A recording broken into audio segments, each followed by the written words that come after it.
नमस्कार, news at 6 में आपका स्वागत है। मैं हूं आपके साथ लोकेंद्र त्यागी। बुलेटिन की शुरुआत एक बड़ी खबर के साथ कर रहे हैं। स्वामी अभिमुक्तेश्वरानंद से जुड़ी हुई बड़ी खबर इस वक्त आपको बता रहे हैं। उनके पट्टाभिषेक पर रोक लगा दी गई है। सुप्रीम कोर्ट ने रोक लगाई है, निर्देश जारी किए हैं। 18 अक्टूबर को अगली सुनवाई होगी। उत्तराखंड में ज्योतिष मठ के नए शंकराचार्य के रूप में रोक लगाई है।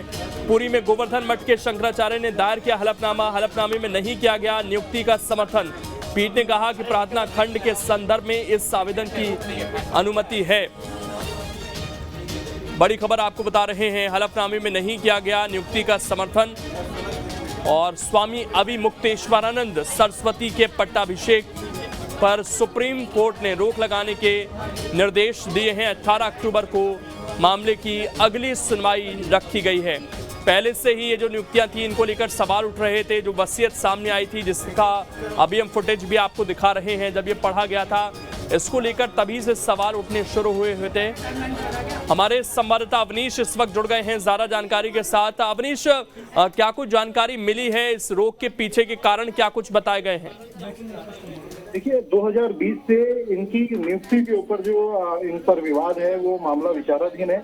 ऐसे में केंद्र सरकार के सॉलिसिटर जनरल तुषार मेहता ने जस्टिस गवई और जस्टिस बीवी नागरत्ना की बेंच को ये अवगत कराया कि इस मामले में जो पुरी के गोवर्धन मठ के जो शंकराचार्य हैं, उन्होंने एक हलफनामा दायर किया है। उस हलफनामे में उन्होंने साफ तौर पर ये कहा है कि जो उनकी पीठ है वो अभिमुक्तेश्वरानंद सरस्वती की जो नियुक्ति है उसको समर्थन नहीं करती।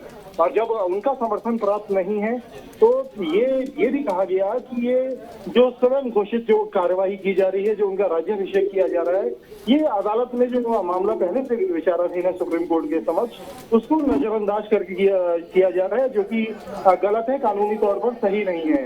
और जिसके बाद जस्टिस गवई और जस्टिस बीवी नागरत्ना की बेंच ने जब सॉलिसिटर जनरल की जब दलीलें आई, जो हलफनामा आया, उसके आधार पर कहा कि अभी उनका जो राज्याभिषेक है उस पर रोक लगाई जाती है। जब तक जो विवाद है, जब तक वो लंबित है, जब तक उसके ऊपर कोई फैसला नहीं आ जाता, कुछ क्लियरिटी नहीं आ जाती, जिस तरह की पुरी के मठ की तरफ से समर्थन नहीं जताया गया है, जब तक ये सभी विवाद अभी लंबित रहेंगे, तब तक कोई भी आदेश अभी सुप्रीम कोर्ट ने राज्याभिषेक होने पर रोक लगाई है और आगे मामले की सुनवाई होगी। 18 अक्टूबर अगली तारीख लगाई गई है।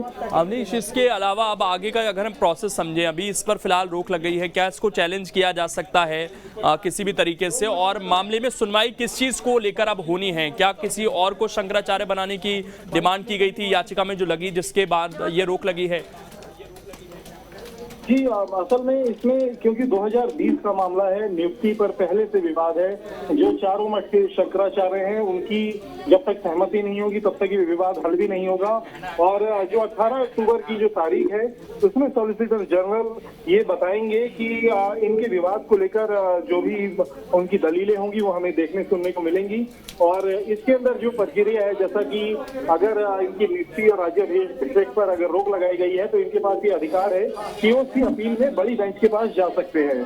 तो ये अभी देखना बाकी रहेगा कि 18 अक्टूबर की जो अगली सुनवाई है, उस दौरान इनकी तरफ से जो इनके पक्ष के जो अधिवक्ता होंगे वो अपनी दलीलें पेश करते हैं, या उस जो रोक लगाई गई है उसके खिलाफ कोई अपील दायर की जाती है। देखना भी बाकी है। ठीक है, शुक्रिया आपका अवनीश जुड़ने के लिए और जानकारी देने के लिए। तो फिलहाल रोक के निर्देश आए हैं और अब इसमें आगे देखना है कि क्या नए मोड़ आते हैं। हालांकि ये विवाद पहले से हम देख रहे थे और इसको लेकर पहले भी क्या कुछ बयानबाजी हो रही थी। सुबोधानंद महाराज ने क्या कुछ कहा था, वो आप सुनिए।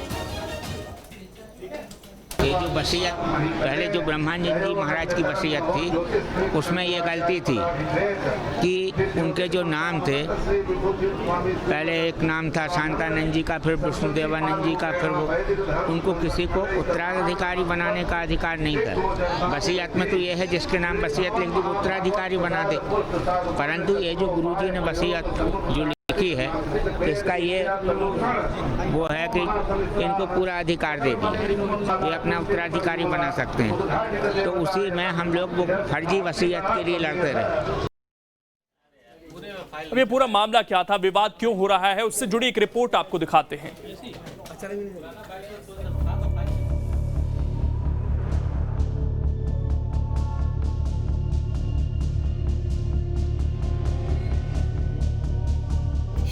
विवादों में शंकराचार्य की नियुक्ति। शारदा ज्योतिष पीठ में नियुक्ति पर सवाल। ब्रह्मलीन शंकराचार्य की वसीयत हुई सार्वजनिक।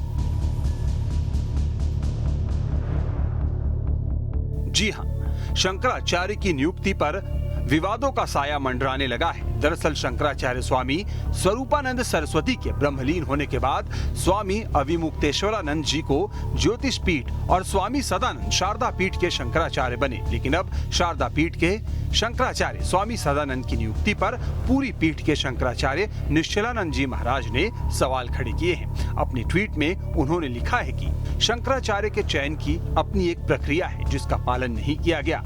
महामट्ठा मनाए ग्रंथ के अनुसार शंकराचार्य के चयन के लिए वर्तमान के शंकराचार्य की मौजूदगी में चयन किया जाता है। इसके अलावा विद्वत परिषद भी इस प्रक्रिया में शामिल होती है। लेकिन वर्तमान समय में द्वारका पीठ और ज्योतिष पीठ पर नियुक्त किए गए शंकराचार्य की नियुक्ति इस प्रक्रिया के तहत नहीं की गई है। सनातन धर्म की पताका को बनाए रखने के लिए परंपराओं का निर्वहन बहुत जरूरी है। जो भी शंकराचार्य बने वो पूरे विधि विधान से बने, बस हम इतना चाहते हैं।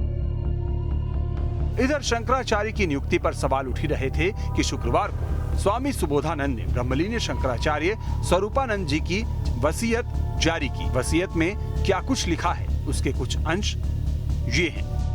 हमने 13 वर्ष पूर्व अपने 2 ब्रह्मचारियों को सर्वप्रथम दंड संन्यास देकर क्रमशः स्वामी सदानंद सरस्वती को द्वारका शारदा पीठ गुजरात के लिए एवं स्वामी अविमुक्तेश्वरानंद सरस्वती को ज्योतिर्मठ बद्रिका आश्रम हिमालय के लिए अर्थात दोनों पीठों के लिए अपने उत्तराधिकारी नियुक्त कर दिए हैं। मेरे ब्रह्मलीन होने के बाद ये दोनों क्रमशः शारदा पीठ द्वारका एवं ज्योतिष पीठ बद्रिका आश्रम हिमालय पर अभिषिक्त हो जाएंगे।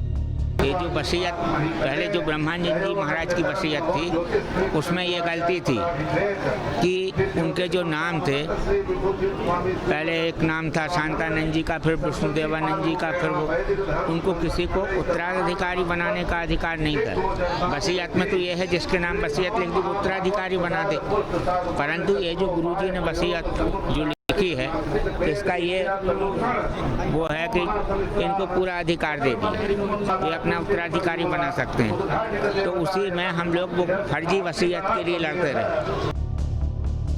बहरहाल बेशक ब्रह्मलीन शंकराचार्य स्वरूपानंद की वसीयत सार्वजनिक हो गई हो, लेकिन माना जा रहा है कि स्वामी सदानंद की नियुक्ति को लेकर शुरू हुआ विवाद फिलहाल यही नहीं थमने वाला। जबलपुर से दुर्गेश कुमार के साथ टीम न्यूज़ स्टेट।